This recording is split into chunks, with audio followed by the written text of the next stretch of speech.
If you have your back to us, you might want to turn around with two gorgeous-looking Africans here. So you might want to see us.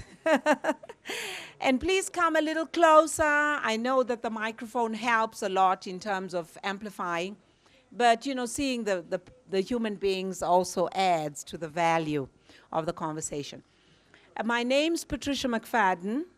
I am a Southern African. I don't have a country.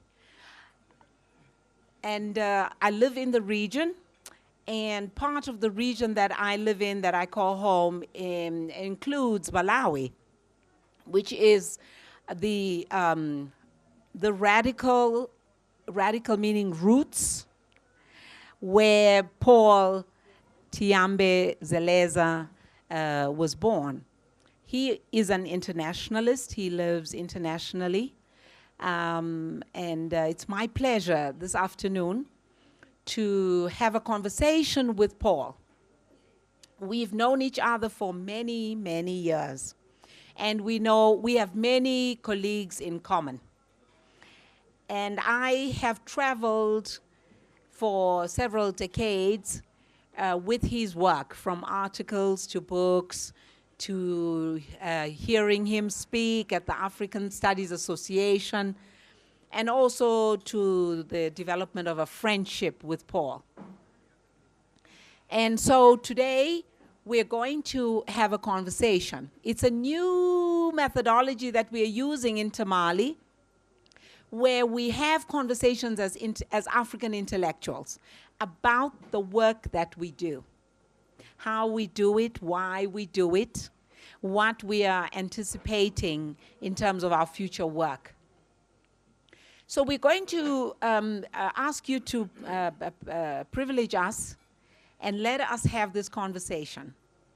And hopefully in having the conversation, you will find out about Paul's work, about his priorities, and the ways in which he travels and works in the world as an African political economy historian, okay? So I'm going to hand over to Paul. The methodology is this. Paul will introduce himself to you. He will tell you why he writes in a certain way as a historian. And then I will ask him two questions, which he will respond to as part of the conversation. And after that, we will open the floor for you to ask Paul some questions as well. We hope that you will find this particular methodology satisfactory. So Paul, over to you. Thank you. Let me begin by thanking Timali for this opportunity to have a conversation with Patricia, and of course a conversation with everybody here. I'd like to begin by just outlining the areas that have fascinated me as an African intellectual over the last 4 decades. If one was to divide the work that I've done, it can be divided into 5 thematic areas. And they are all connected in one way or the other. And I will share with you, once I outline those areas, the kinds of imperatives that drive my work and the kinds of issues that I look at. The first area, and this is not, by no means in terms of priority, the first area that I've worked extensively on is African economic history. The origin of that interest in African economic history comes from being a graduate student in the 1970s. And all of us in the 1970s were very much influenced by a lot of theoretical paradigms that were trying to interrogate why Africa is in the position that it is in, namely underdeveloped. And that question was, of course, posed most poignantly by Walter Rodney in his book, How Europe Underdeveloped Africa.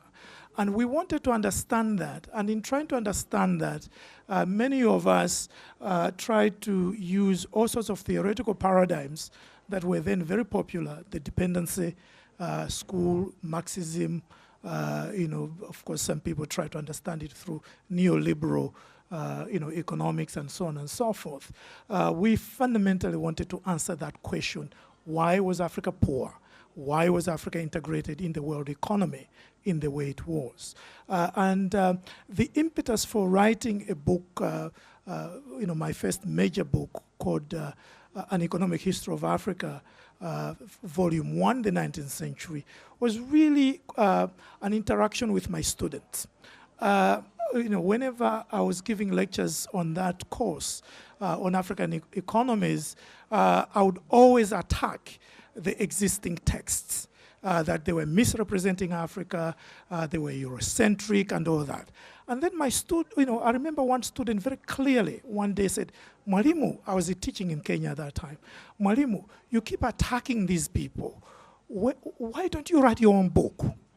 In other words, I came from deconstructing paradigms and perspectives of Africa to reconstructing the history of Africa. It's not enough to attack existing paradigms. We always have to try to recreate what we think the correct knowledge of Africa might be.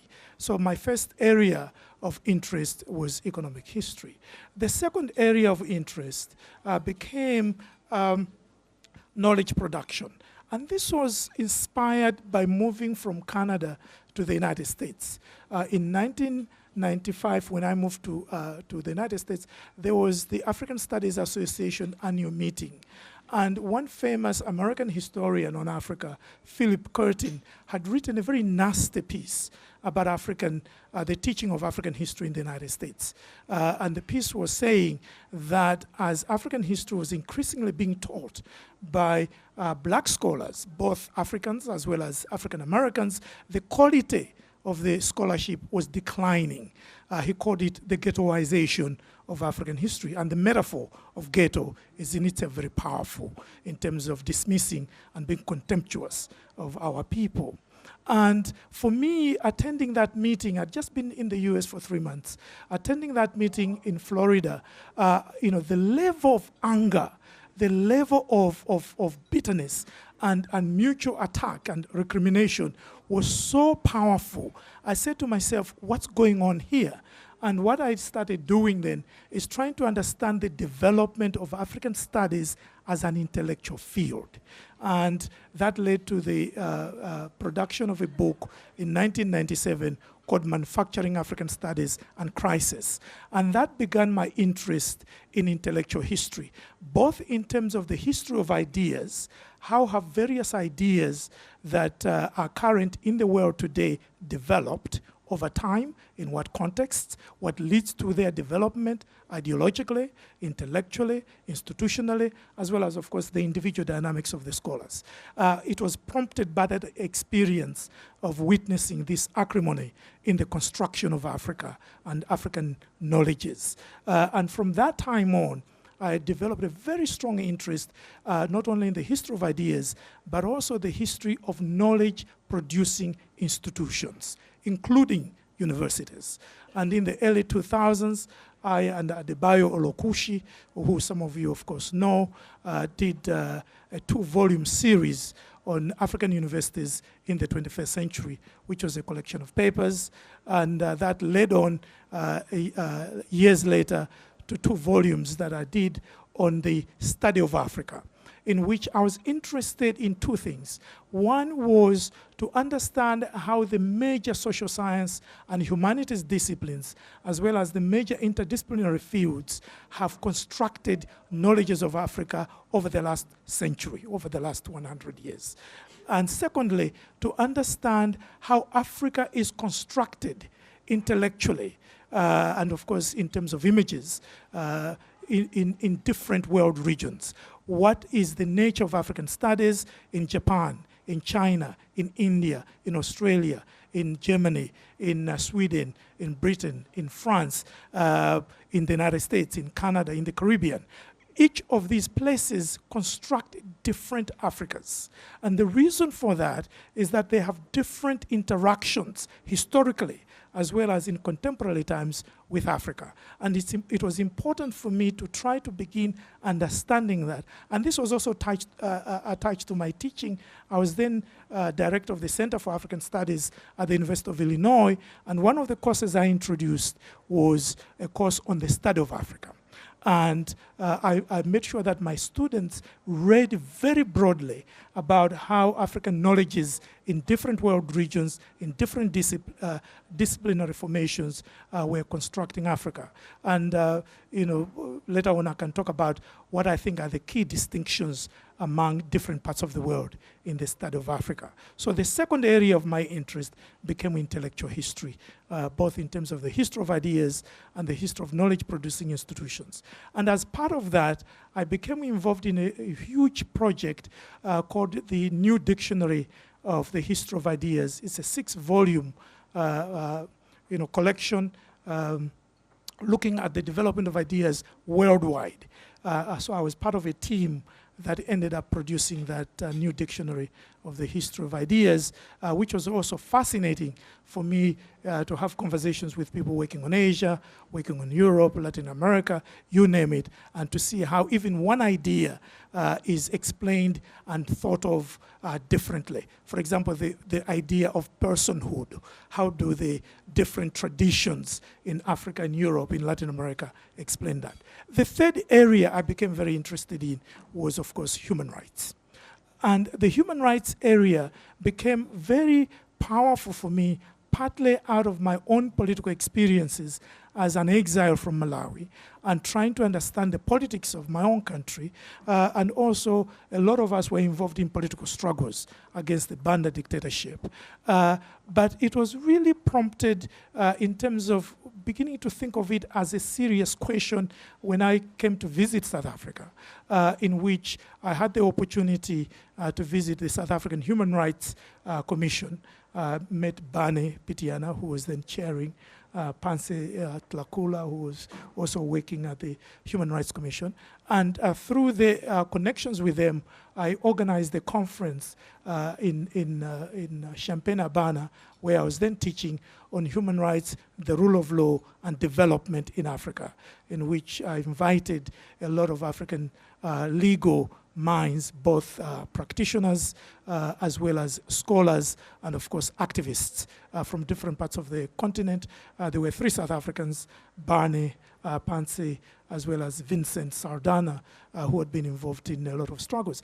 And through that, I began to think systematically about what are the different dimensions, the different generations, and the different discourses of human rights, and how do they play themselves out in terms of struggles, in terms of policies, in terms of relationships, in terms of how we understand ourselves and we understand the world. So that became a major theme that influenced my work, and I've continued working on it. Again, you can see that in all the 3 themes that I've mentioned, they're being triggered by particular experiences, by an attempt to understand either a crisis that I'm confronting through various collective engagements, or something that I really would like to understand more in order to become a lot more intelligent in my dealings and my engagement with that particular topic. The 4th area that, in fact, was the first area of interest in terms of my first book was gender. I did my PhD on Kenya, on the labor movement and the development of the Kenyan economy. And one of the things that struck me was the ways in which colonial capitalism was constructing and intersecting with African gender ideologies to construct particular processes of integration and marginalization in the colonial economy. And when I was teaching in Kenya, I, like a lot of us, you apply for research grants and you try to do a project. And the research grant I applied to was actually to the Frederick Herbert Stiftung. the people who are organizing this conference, their Kenyan branch. And the book the project was looking at the trade union movement in Kenya and the labor process in Kenya since independence, although my work hadn't focused on that in terms of the PhD. And I was interested in seeing how the labor movement had been basically de-radicalized and incorporated into this neo-patrimonial, neo-colonial, authoritarian state. And within that context, what had happened to gender relations in the labor system, in the labor market, in the trade union movement. And that, in fact, as I said, was the very first book that I published. And I continued being very interested in ensuring that in any analysis, whether it's human rights, universities, or whatever I'm looking at, the gender dimension has to be included, because you cannot understand the evolution of any society, whether it's an African society or anywhere in the world, without understanding the gendered processes of not only historical changes or the construction of ideas, relationships. So for me, that was very important. And the critical essay that I did in that context was, in fact, a book edited by mutual friends of ours, Aisha Imam, Amina Mama, and Fatou Sow, which was a book coming out of a conference convened by Codestria in 1991, I believe, looking at gender and the social sciences in Africa. And I was asked to look at the issue of gender in African historiography. And for that, I looked at all the major texts in African history, the UNESCO General History of Africa, which is 8 volumes, the Cambridge History of Africa, which is 8 volumes, and a whole series of other texts on African history, as well as regional histories, as well as thematic histories, cultural histories, economic histories, social histories, you name it, and seeing to what extent were those texts incorporating gender analysis, and what kinds of analysis were they deploying, as well as what kinds of images they were constructing about women, about men, and the processes of their identity transformations during the long history of Africa covered by those books. The final area of interest became diaspora studies. And the diaspora studies was also influenced by my own very deep personal interest in understanding my trajectory as a person, as an intellectual. I found myself, I left Malawi in 1977. I didn't go back until 1994. Of course, now I can go. In fact, I go almost every year.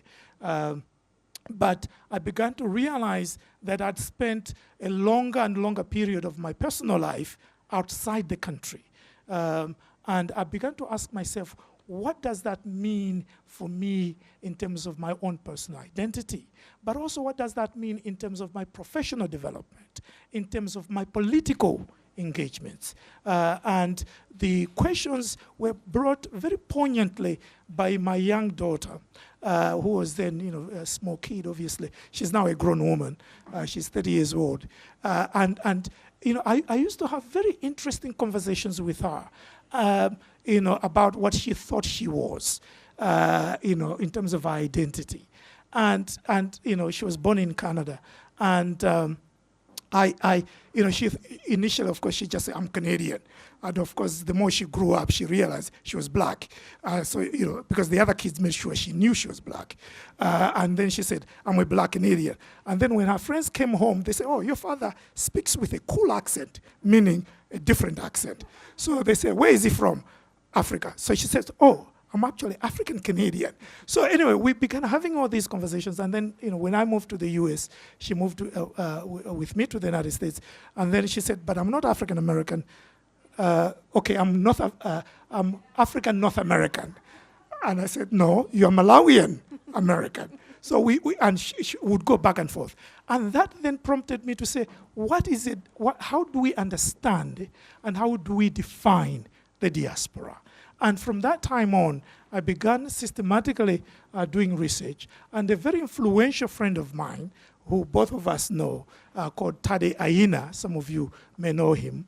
Tade Aina and I were sitting outside a hotel in Nairobi in 2002, and Tade was then the representative for East Africa for the Ford Foundation. And Tade said to me that they had just brought, that is the Ford Foundation, a group of Afro-Indians, Indians of African descent, called the Sidis, to visit East Africa, to visit Tanzania and coastal Kenya. And then he said, would you like to do a research on a comparison of the African diasporas in the Atlantic world and African diasporas in the Indian Ocean world? And I said, interesting idea. It took 3 years, for that idea to percolate in my head. And of course, the conversations with my daughter, who was now a very opinionated teenager, were really crystallizing.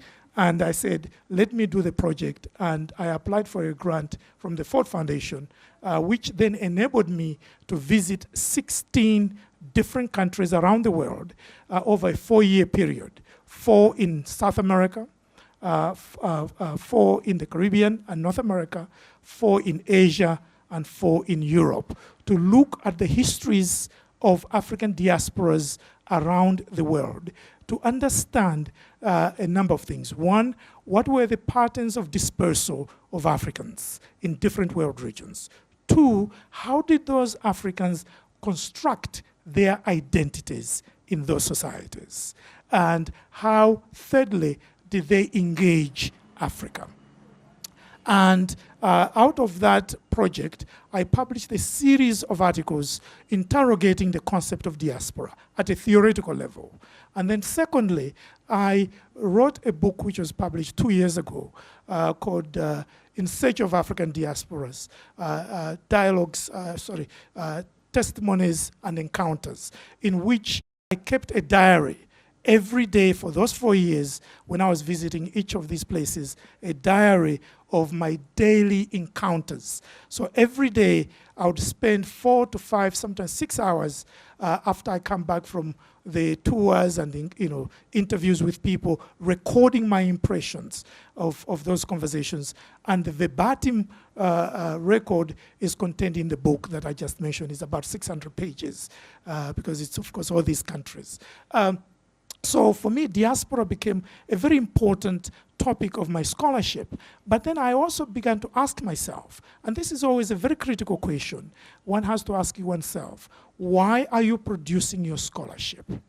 And of course, we all produce scholarship for multiple reasons. One is, of course, to understand the issue that is confronting us, and that, of course, is a very powerful motivation, because as intellectuals, we are fascinated by ideas, by the attempt to understand what's going on, whatever idea it is. Secondly, a lot of us, particularly African intellectuals, certainly intellectuals of my generation, we never saw ourselves as just academics. We saw ourselves as part and parcel of the national intelligentsia, as public intellectuals, whose ideas, whose knowledges were there to affect change, to be part and parcel of the struggles of our people. So my question was, in the Diaspora project, what can this project lead to? Apart from me answering my teenage daughter, who is opinionated, and of course making a name for myself as an academic. And that led then to a project which was funded by the Carnegie Corporation of New York to look at people like myself, namely academics, African academics in North America. Who are we? Where are we? What do we do? How do we engage Africa? And African academics, just like the African population here, we are people of very different ideological positioning. Some of us are compradors. We are part and parcel of ensuring that the rest of the world continues exploiting Africa, and we become complicit in that. Some of us are post-colonial critics, the ones who believe that we are there to interpret Africa to the West and the West to Africa. So we are intermediaries. Some of us are, of course, committed radicals, both engaged in the struggles for transformation in North America as well as struggles for transformation in Africa. The example of the last category is Ngugi wa Thiong'o. The second category is somebody like Appiah, and the first category is somebody like George Aitei, those of you who know their work. And out of that, out of that project, then convinced the Carnegie Corporation of New York that we need to set up a program that is going to develop new patterns of engagement between African-born academics in North America and the African continent. And that led to the program that I mentioned earlier, which started this year.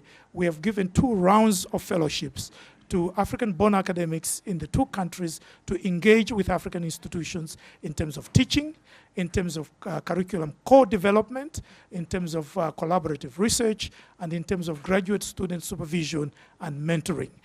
Because I believe very, very strongly that while the brain drain is real, it is within our power and our agency to turn it not simply into brain gain, to use the language of the World Bank, which a lot of us don't quite agree with, but to turn it into brain circulation.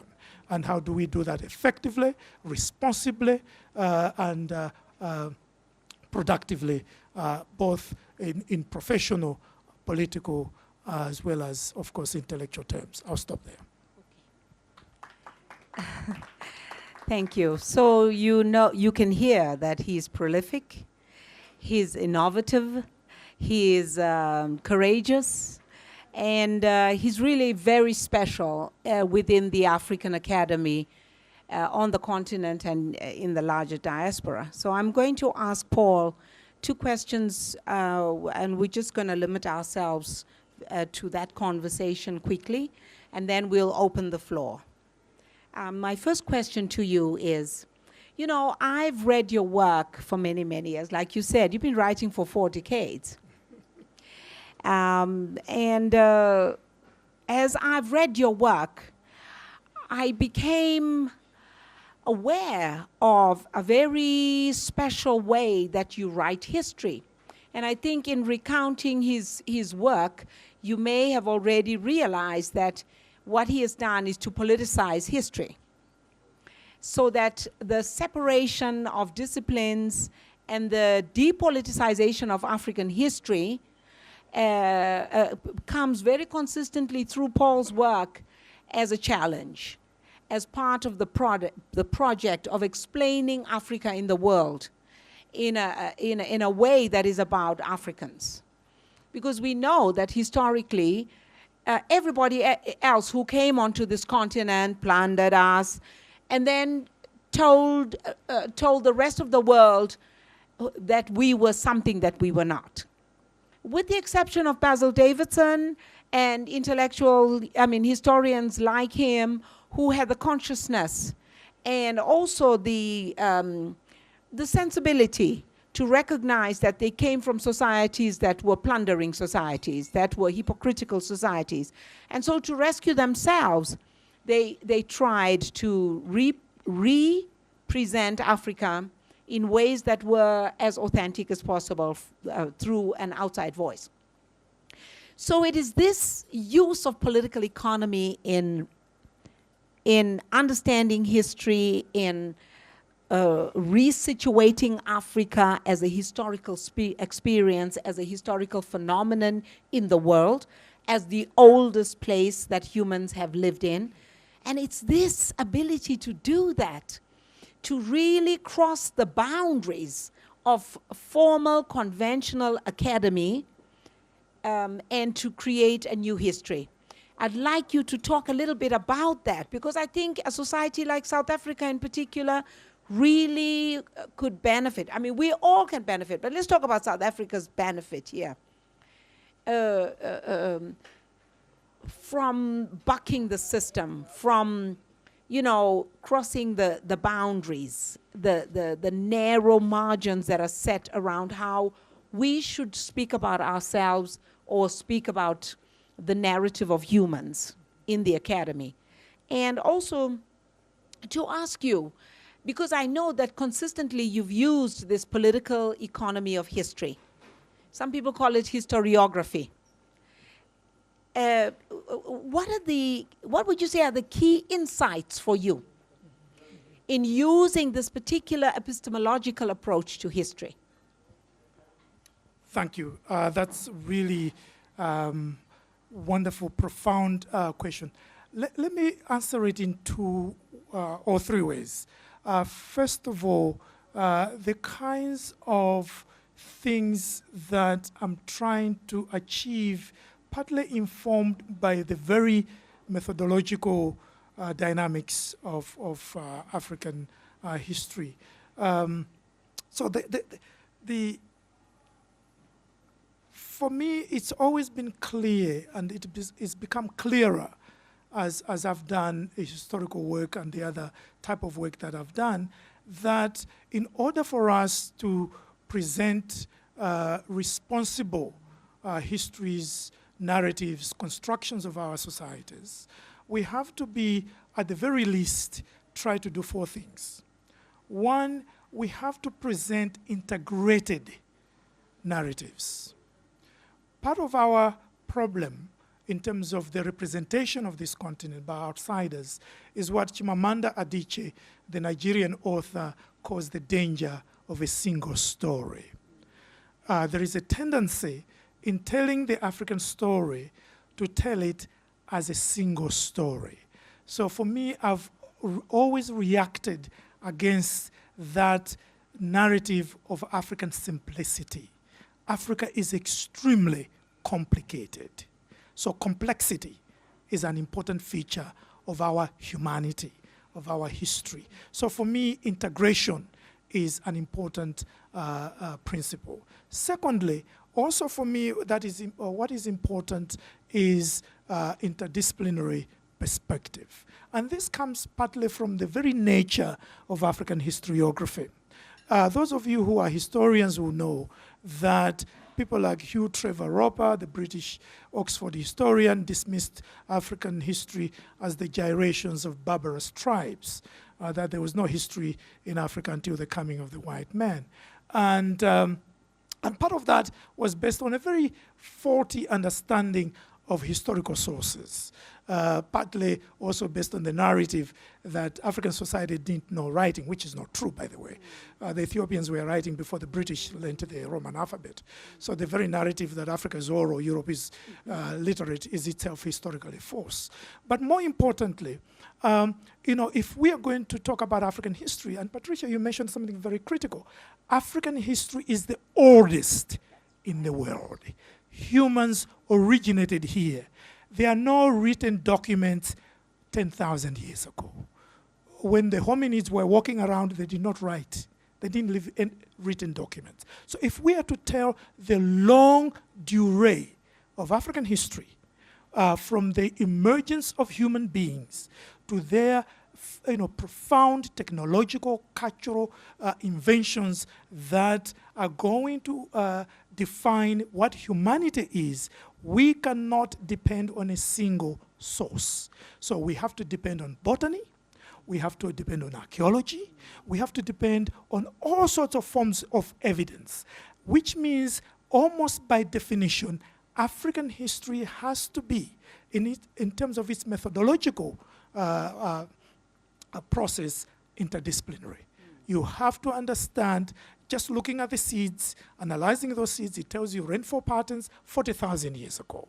It tells you about what people were eating, how society was organized. You are not going to get that through oral tradition. Nobody exists today who was there in Africa 200 years ago. Oral tradition is an important methodology, but it's not the only one. Written sources are important methodology, but it cannot be exhaustive. So we have to use other methodologies. So African history, and for me, had to be interdisciplinary. And that attitude influenced all the work I've done, that I approach every topic that I do, whether it's human rights, it's gender studies, it's diaspora studies, knowledge of ideas, and what have you, in a very interdisciplinary manner. The third, principle that has guided my work is international. Africans have always been a global people. First of all, humans, migrated from this continent to the rest of the world. So globalization started from here. So we didn't learn it yesterday through CNN and the invention of the iPad and stuff like that. Africans have been moving and globalizing for a very, very long time. I teach a course on African history for the last 20,000 years. The course looks at African civilizational clusters. 4 major ones. I won't bore you with the details. Some of these civilizational clusters span, the Afroasiatic, for example, which is a linguistic group, span, much of Northeastern and much of Western Asia. Populations have been moving back and forth for thousands and thousands of years. Empires being formed, people conquering each other. So the boundaries of Africa have never, ever been bounded to what we call the continental Africa. Africa has always been global. And again, one of the most dangerous fictions of African history that was perpetrated by the Eurocentric approach was to say, the very construction of the notion sub-Saharan Africa, which I strenuously object to in my own work. Africa is not sub-Saharan. Africa is the entire continent. The Hausa of Nigeria, and I see my Nigerian friend over there, he can correct me. The Hausa of Nigeria culturally are closer to the North Africans than they are to the South Africans, although they may be same black skin. Culturally, Islam and all that is part of that civilizational, as well as language. Hausa is part of the Afroasiatic family. So the cultural complexes of Africa are not melanin-based, which was the construction of people like Hegel, saying that the only part of the continent that has any civilizational light is North Africa, and therefore we're going to remove it because it's really not part of Africa. It's not part of African history, and that was the birth of the whole fiction and nonsense of sub-Saharan Africa. And so for me, first of all, how do we conceptualize Africa? By the way, the name Africa originally was not used to refer to the entire continent. It was actually used to refer to North Africa. It's only later on that the rest of us were referred to as Africans. The original Africans were the Tunisians and Libyans and so on, in terms of that terminology. So for me, Africa has always been international. And we have to claim Africa's globality without apology. The fourth area, or the fourth principle that has always guided me, is the notion of interculturalism, the notion of inclusion. And that is to take what we regard today as cultural or political or whatever boundaries we think exist with a lot of salt. Because even the very, for example, just to use 2 examples of ethnic groups. I used to teach in Kenya, as I said, and my students, I would tell them that some of the Kenyan ethnic groups were not there in the 19th century.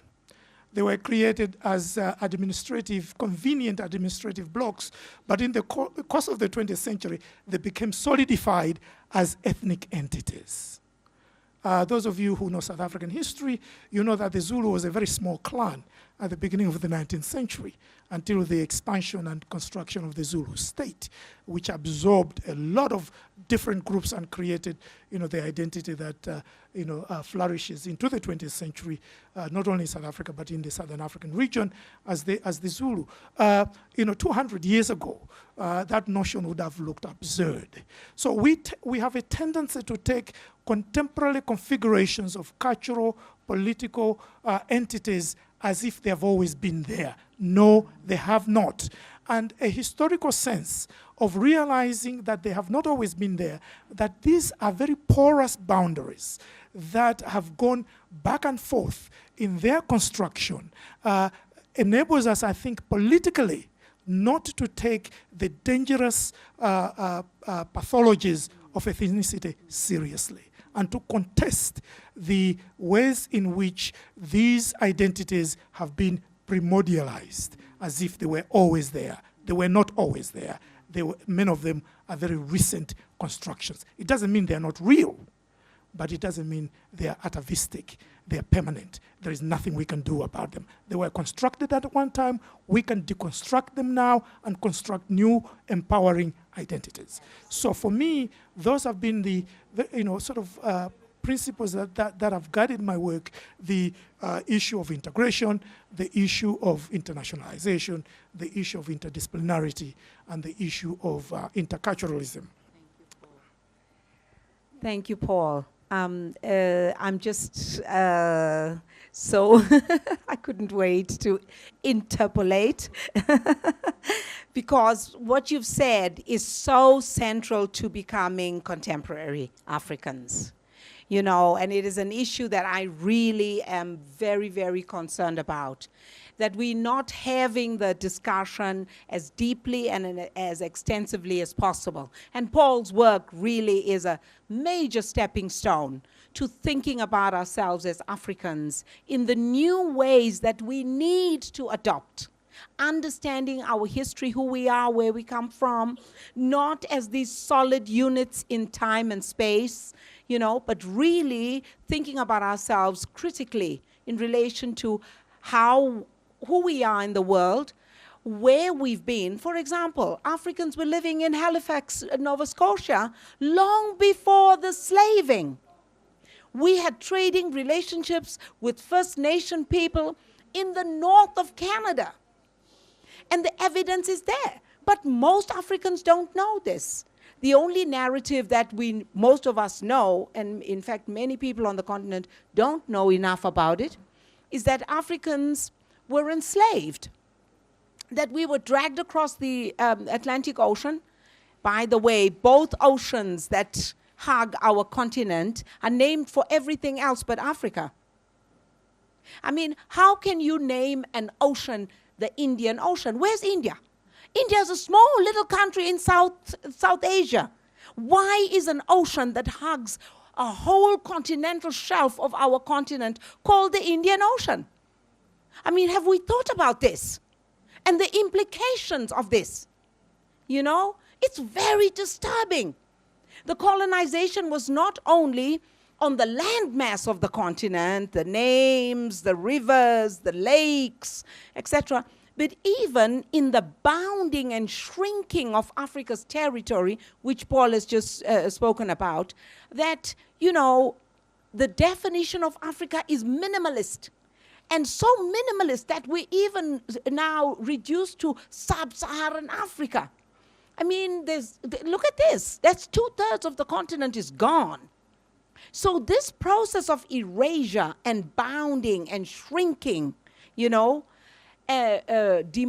requires that we reinterpret and resituate who we are in the world in the new ways that Paul is doing. Personally, I don't call it the Indian Ocean, I call it the African Ocean. And I also don't call the falls that border Zimbabwe and Zambia, I don't call them the Victoria Falls. I mean, how outrageous and obnoxious is that? But I call them the Zambezi Falls, Musiotunya. You know, there are names for these places.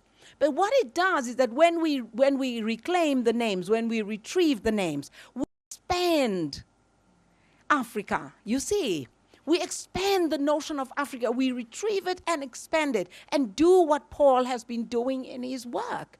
So for those of you who are historians in this community today, you know, the urgency of doing this is so critical.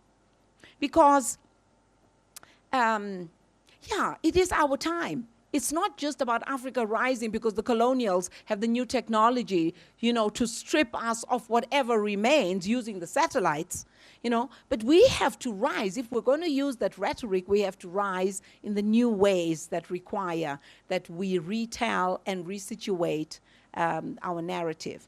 So I want to just ask Paul another quick question. And the question is related to Pan-Africanism. Because often we think about Pan-Africanism as though it is something that's invented in the late 20th century, late 19th century, early 20th century, Marcus Garvey, it's usually males. And also, is situated outside of the continent. So these Caribbean and North American geniuses met in England, happened to bump into Kwame Nkrumah and them. And then they invented this politics, which became very central to our liberation struggles. It's a very narrow, exclusionary notion. It's very important, it's very powerful, but it's very limited. So your very complex and very fascinating treatment of the diaspora, what you've just shared with us, what implications do you think this reconceptualization, this situation, resituating the notion of the diaspora in an epistemology, that is so tremendously expansive. What do you think the implications could be for Pan-Africanism? Once again, really wonderful question. I'm having fun. Patricia mentioned something absolutely profound, namely that before we even talk about Pan-Africanism, what is Africa? Who is African? Because we cannot define Pan-Africa without understanding that question. And I'll just give you a couple of examples, elaborating on the point I made earlier. If we think of Africa as sub-Saharan Africa, we're going to get a very different understanding of Pan-Africanism. If we think of Africa as the entire continent, we're going to get a very different understanding of the politics and other forms of Pan-African possibility in terms of engagement. Let me just give you two examples elaborating on something she said. When you read history books, they will tell you that the Moors or Muslims or Arabs, and nobody says Africans, conquered the Iberian Peninsula in 711. And they're going to rule the Iberian Peninsula in parts and pieces until 1492, when they're going to be thrown out. Who were these Moors? By 711, there had not been many quote-unquote Arab migrations to what we call North Africa. These were Africans from not only northwestern Africa, they came from as far as what we call West Africa today. Because of very complicated historical formations of kingdoms in that part of the world. They went on to conquer that. So part of my diaspora research was to go to Spain to deconstruct the idea, who are the Spanish, who then went to conquer the Americas. Who were they? And Patricia mentioned this idea of Africans dealing with native peoples in the Americas. The first person of African descent to, at least recorded, to arrive in what is today Canada was somebody called Da Costa. He arrived there in 1604, and he was black. He was from Portugal. The Iberian Peninsula had peoples of African descent for a long time. So the question is, by raising the map of Africa, understanding the map of Africa differently, we begin to reinterpret not only African history, but European history. The other point in terms of example, Africans, through the African Ocean, the Indian Ocean, had been trading, moving back and forth between the Eastern African landmass and the Arabian Peninsula and the Indian subcontinent for a very long time. So for part of my research, I also went to India. And I remember going deep into the countryside. And there were these communities of African descent who had never met somebody from the continent. And one of the most fascinating things for me was, these are Indians. They're Hindus, they're Muslims, or they're Christians, they're Indians. was that surreptitious looking at themselves, looking at me. It's like, he looks like us, but he's not us. And it was absolutely fascinating. Migrations of Africans to India have been going on since at least the 13th century. In fact, there were African kingdoms in India. If you go to India now, Indian historians are doing this. Indian historians that do that kind of history no longer regard that as a revelation. There were these kingdoms that were established by some famous generals from Ethiopia fighting against the Mughals. And I remember going to the New Delhi Museum, and the director of the New Delhi Museum, the first thing he said to me, this was in 2009, and that's why he said what I'm going to tell you. He said to me, there have been many Obamas in India. What he meant is there have been many rulers of African descent in Indian history. So it begins to change not only our understanding of our own history, but also understanding of Indian history. And therefore, it begins to change how we conceive Pan-Africanism. Let me just make two very quick points about Pan-Africanism. Pan-Africanism has had the analytical frame of Pan-Africanism has suffered from two major problems. One is that many of us don't quite unpack the different projects in Pan-Africanism carefully. There are at least 6 different versions of Pan-Africanism, each of which has very different implications for how that project leads itself to fruition. One is the transatlantic Pan-Africanism, which is attributed to the Pan-African Congresses, beginning with Sylvester Williams in 1901, then the Du Boisian Congresses, you name it, ending in 1945 in Manchester, and of course the attempts to revive them in Tanzania in 1974, and things like that, that sort of transatlantic Pan-Africanism. There is another version, which is the Black Atlantic version, which ignores Africa, and that is represented by the work of Paul Gilroy, in which Africa is a silent present. This is where the Africans came to the Americas. Once they come, you don't talk about Africa anymore.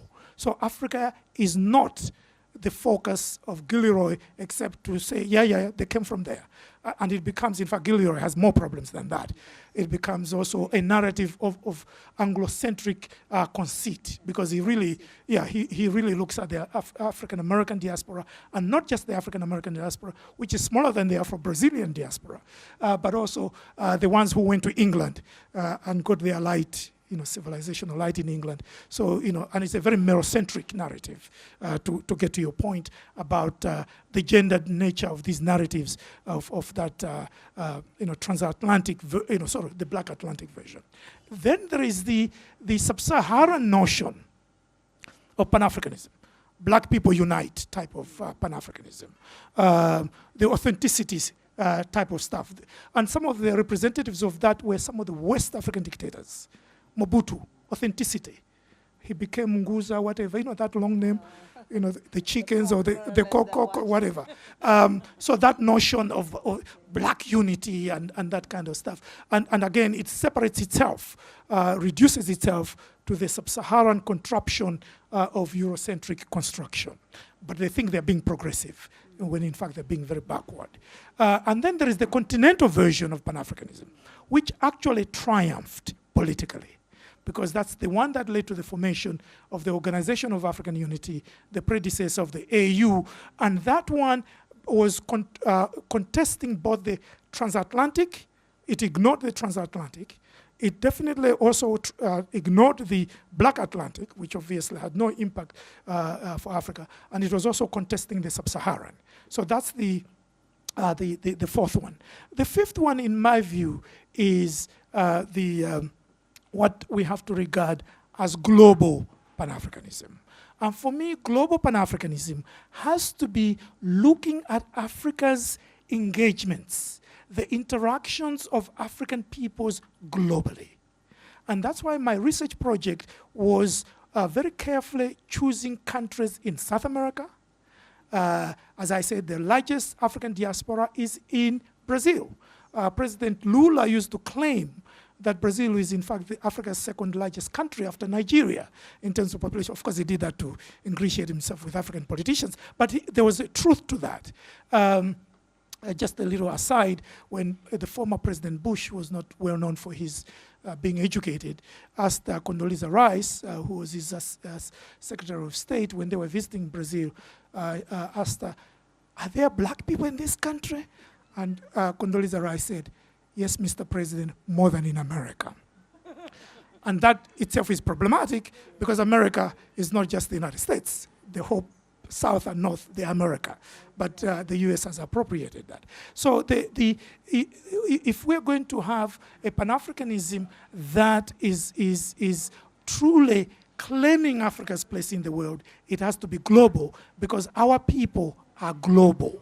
Our people are in Asia, our people are in Europe, our people are in the Americas. If you're in the United States, those of you from the United States who know or who have worked or lived in the United States will know that people assume there is this notion of Latinos and Hispanics as being different from people of African descent, forgetting that the vast majority of African descended peoples are in Latin America, and 1/4 of Latinos are people of African descent. So the notion that Latinos are overtaking the black population in the US is based on a very racist construct of what Latin America is all about. And we have to claim globality in terms of Pan-Africanism. Let me just close that by saying one other point. We have tended to focus, when it comes to Pan-Africanism, on the politics of Pan-Africanism, on political movements, on political engagements, on political relationships. That's obviously important, but that is very limiting in understanding the full complexity, diversity of diaspora engagements. And in my work, I look at, in addition to the political movements and engagements, which, as I've said there, you can also subdivide them, I look at other areas. One is demographic movements. There have been very complicated movements in the Pan-African world for a very long time. I'll just give you one example. We all know about the foundation, quote unquote, of Sierra Leone and Liberia. What people don't realize, black sailors in the Atlantic world were moving all over the Atlantic world. Some of them settled as far as South Africa in the 18th century. So it's a very complicated story. So demographic movements, not only during the era of the slave trade, but also demographic movements since modern times. In the last 40 years, more Africans, for example, have been arriving in the United States than they were arriving during the time of the slave trade. So demographic movements, we have to look at them in their complexities very, very carefully. I'll give you one really fascinating story I heard when I was in Brazil. And that was, there was a king of Dahomey, as it was called at that time, whose mother had been sold into slavery. And during the sort of royal struggle in the late 18th century, and then when this guy was able to become the king of Dahomey, he sent a delegation to Brazil to look for his mother. And it's a fascinating story.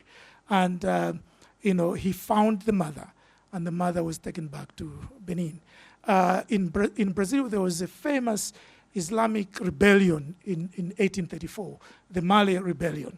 And after that rebellion, the rebels, quote unquote, were deported or self-deported to West Africa.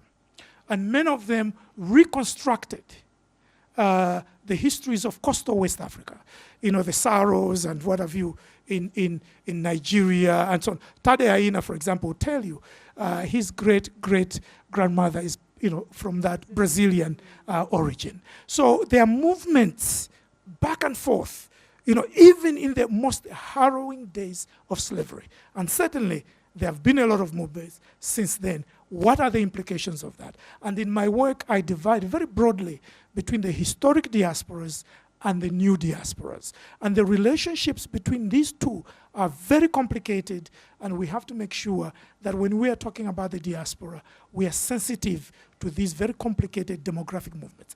But there is also cultural movements that are going on. Cultural movements, 25% of the enslaved Africans in the Americas were Muslims and were literate. They left a lot of texts which we are using to reconstruct the histories of our people in that part of the world. That story has been left out. There are a lot of books now on this kind of subject. And again, very interesting stories. There is a book by somebody called Austin. It's 800 pages of narratives of these Muslim Africans it says, the title is Muslim Africans in Antebellum United States.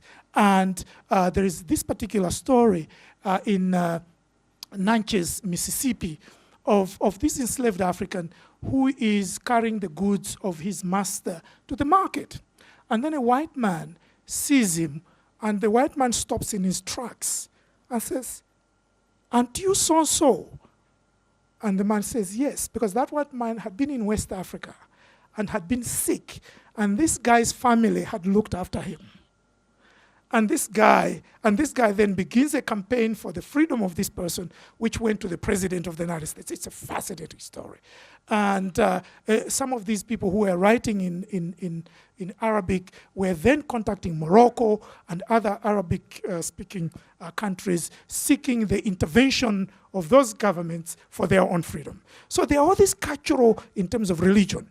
One thing, for example, we hear about Christianity, the notion that Africans, all the Africans who went to the Americas were either Muslim, now we know a lot of them were Muslim, or they belong to traditional religions. New research shows that many of them were also Christians, because some of them had adopted Christianity in the Congo Basin from the 15th century. So, the whole cultural dynamic of influences, and of course, when you talk about music, African music and American musics are so complicatedly intertwined. The United States, its most important musical forms, from jazz to hip hop, have very deep African roots. Just like our own music, from high life to rumba, has diaspora connections. So these movements of culture, the flows of cultural practices, symbols, motifs, dynamics, we have to take them seriously. And then, of course, we also have to take very seriously economic connections. And we have to take very seriously what I call iconographic connections, the flows of images.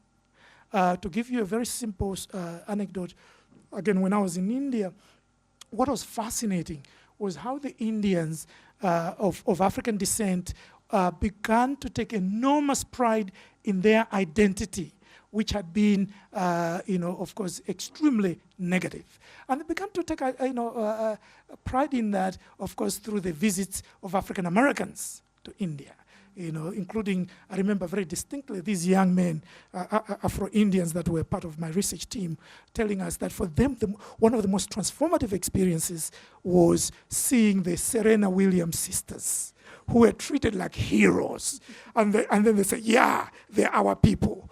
And of course, when Barack Obama became president, that electrified the peoples of African descent all over the world.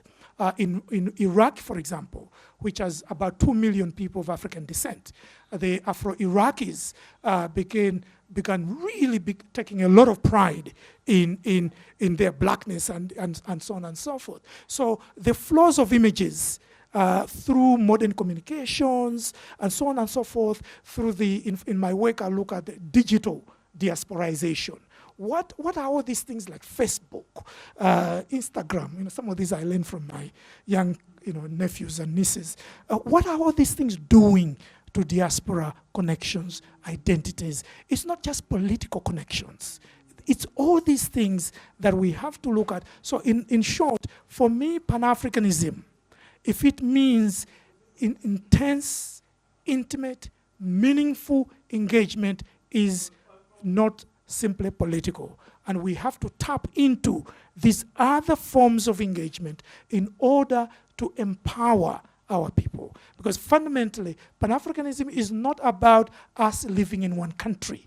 That will not happen. It's not about our people who have built the Americas to come back. That would be spitting on the graves of their ancestors who were slaves or enslaved people and built those societies. They're going to be Afro-Brazilians, Afro-Venezuelans, Uruguayans, Mexicans, Americans, Canadians, you name it.